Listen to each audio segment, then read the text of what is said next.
Kembali lagi di sini bersama saya di Deep Talk.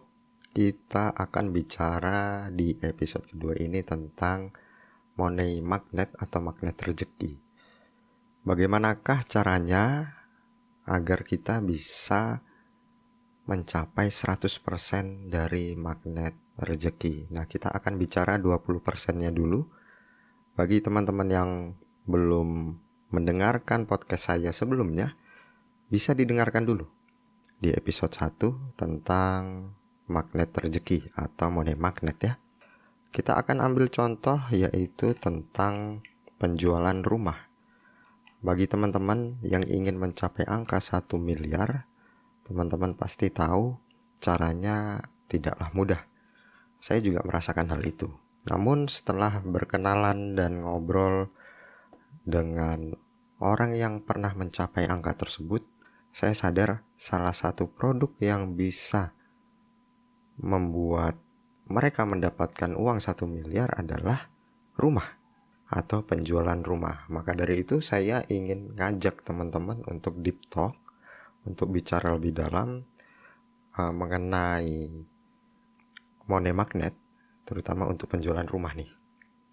Jadi kita tidak bisa serta-merta datang ke developer rumah, ya kan, ada orang bangun rumah atau bangun perumahan dan kemudian kita minta untuk bisa menjualkan rumah mereka. Tidak seperti itu kan. Padahal kalau teman-teman tahu, biasanya kita anggap saja mendapatkan 3% dari setiap penjualan rumah. Jadi kalau teman-teman bisa menjualkan satu rumah seharga 1 miliar, teman-teman bisa mendapatkan setidaknya 30 juta rupiah. Kalau teman-teman menjual rumah seharga 300 juta, maka teman-teman bisa mendapatkan 9 juta rupiah. Itu semua di luar dari pajak, NPWP, dan apapun itu. Kita akan kesampingkan itu dulu. Tetapi kita akan ngobrol, kenapa sih banyak orang yang merasa percaya dengan money magnet, namun mereka tetap saja sulit untuk mendapatkan uang itu, atau mereka tetap saja sulit untuk menarik uang atau menjadi magnet bagi uang. Seperti halnya di penjualan rumah, yang mereka lakukan agar bisa menjual rumah seharga 1 miliar atau setidaknya 300 juta, mereka pasti butuh persiapan. Tidak mungkin tidak. Persiapannya apa aja? Nah, saya akan coba jelaskan secara sederhana aja. Persiapan yang mereka lakukan misalnya adalah mengetahui seluk-beluk tentang rumah. Desain arsitekturnya, interior, eksterior. Kemudian tentang tren di industri properti. Apakah yang lagi tren ini apartemen atau landed house atau rumah tapak gitu kan. Kemudian juga adanya hukum-hukum yang terkait dengan properti, mereka juga harus tahu.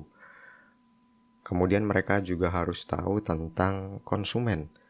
Orang yang membeli rumah di harga 300 juta tentu berbeda dengan orang yang membeli rumah di harga 1 miliar. Nggak sama pekerjaannya, nggak sama tempat tinggalnya, dan banyak hal yang tidak sama yang harus dipelajari. Itu salah satu dari cara untuk mempersiapkan diri. Kemudian selanjutnya tentu membangun jaringan atau membangun pertemanan. Saya sudah coba bertanya dengan salah seorang dari Jakarta. Dia adalah seorang bapak yang pernah menjadi direktur marketing dari perumahan-perumahan yang dijual di Jakarta dan sekitarnya. Saya nggak bisa nyebutin namanya karena saya belum ngobrol lagi dengan beliau dan belum bisa untuk minta izin tentunya. Tetapi waktu saya tanya apakah beliau pintar secara teori, jawabannya tidak, teman-teman. Beliau ini pintar secara koneksi, atau bisa kita sebut dengan networking, bisa juga kita sebut dengan street smart atau pintar di jalanan. Sehingga dia punya banyak sekali koneksi, dia sering ngadakan webinar, dia sering sekali webinar gratis tentunya, sering sekali untuk pindah dari satu perusahaan ke perusahaan lain terkait dengan properti yang tentunya di bidang marketing atau di bidang sales. Sampai akhirnya dia berhasil menduduki posisi direktur. Sehingga dia tahu seluk-beluknya menjual rumah itu seperti apa, dari yang harga termurah sampai yang harganya termahal.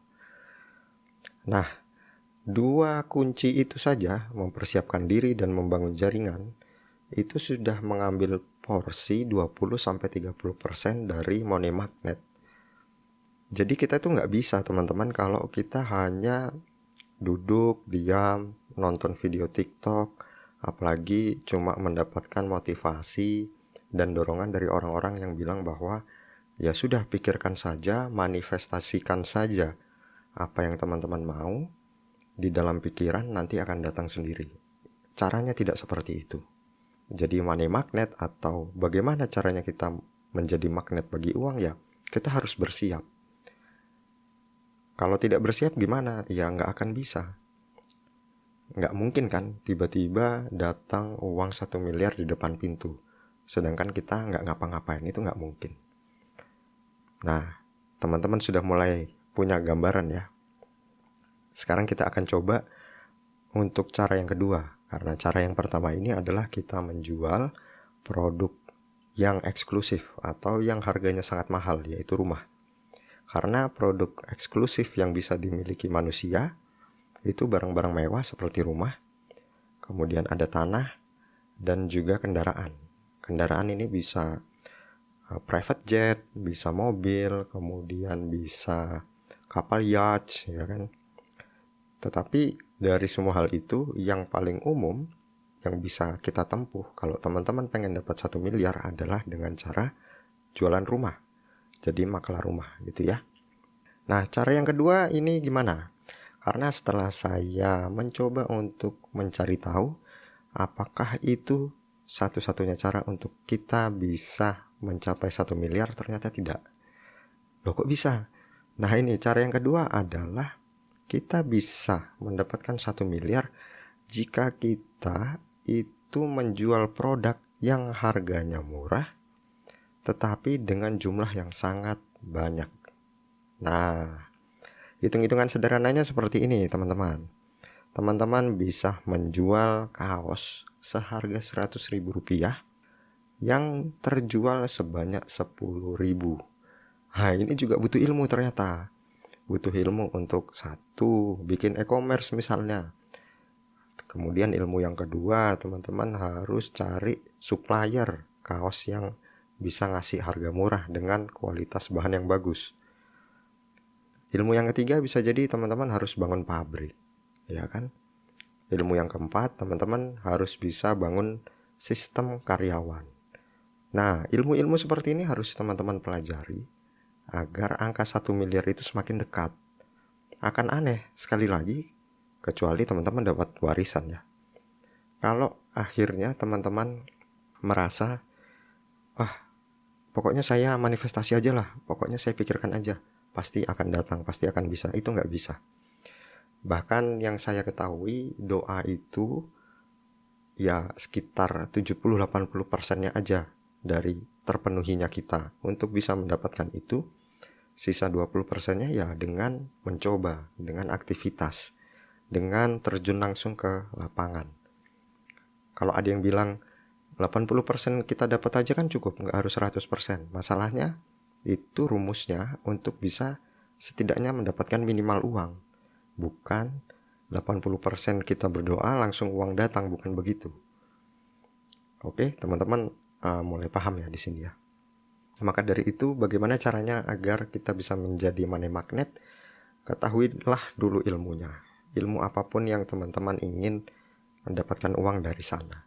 Tanpa hal itu, ya teman-teman akan semakin jauh dari uang itu, tidak akan bisa menjadi magnet dari uang itu. Oke, gitu ya. Ini obrolan yang menarik tentang money magnet. Kita ngobrolin deep talk. Tentunya teman-teman juga pasti merasa, gimana sih kok kita ini nggak kaya-kaya ya? Ternyata pengorbanannya adalah cukup besar. Yang pertama adalah teman-teman menjual produk yang harganya sangat mahal, yang sangat eksklusif, yang sangat terbatas, Atau teman-teman menjual produk yang harganya sangat murah tetapi dengan jumlah yang banyak. Karena sekali lagi, kalau teman-teman menjual produk rumah kemudian mendapatkan komisi sebesar 30 juta, maka untuk mencapai angka 1 miliar kan nggak sulit. Walaupun bisa saja teman-teman baru bisa menjual satu rumah itu 1 tahun gitu loh. Sedangkan kalau menjualin kaos misalnya 1 tahun mungkin nggak nyampe angka 10.000, mentoknya mungkin 1.000 atau 2.000. Jadi tetap ada kendala, tetap ada masalah, tetap ada tantangan, tetap ada rintangan, ada resiko, ada gagal, itu pasti, nggak mungkin enggak. Jadi Deep Talk ini saya ingin mengajarkan teman-teman agar lebih kritis terhadap gagasan-gagasan yang ada di luar sana, yang menjanjikan bahwa dengan cara itu saja teman-teman bisa jadi kaya raya. Padahal dunia tidak bekerja dengan cara seperti itu. Elon Musk tetap saja tidak puas misalnya dengan punya Tesla. Dia akhirnya beli Twitter. Tujuannya untuk apa ya? Untuk kekayaan juga. Bill Gates akhirnya juga tidak puas dengan Microsoft. Ikut-ikutan untuk mengembangkan artificial intelligence. Tujuannya untuk apa? Ya akhirnya untuk kekayaan juga. Nah dari sini teman-teman bisa menangkap maksud saya ya. Dan teman-teman bebas untuk setuju atau tidak setuju. Silahkan komentar di video ini, yang nantinya kita bisa diskusi. Oke, itu saja mungkin dari saya Deep Talk tentang money magnet di episode kedua.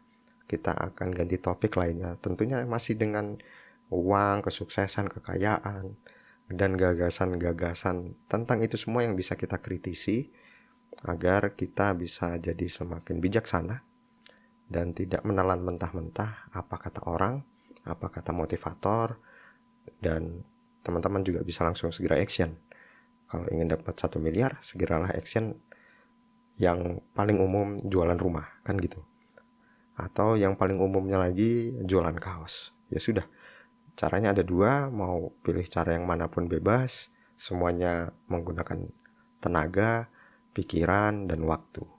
Gitu ya, kita ketemu di video podcast Deep Talk selanjutnya.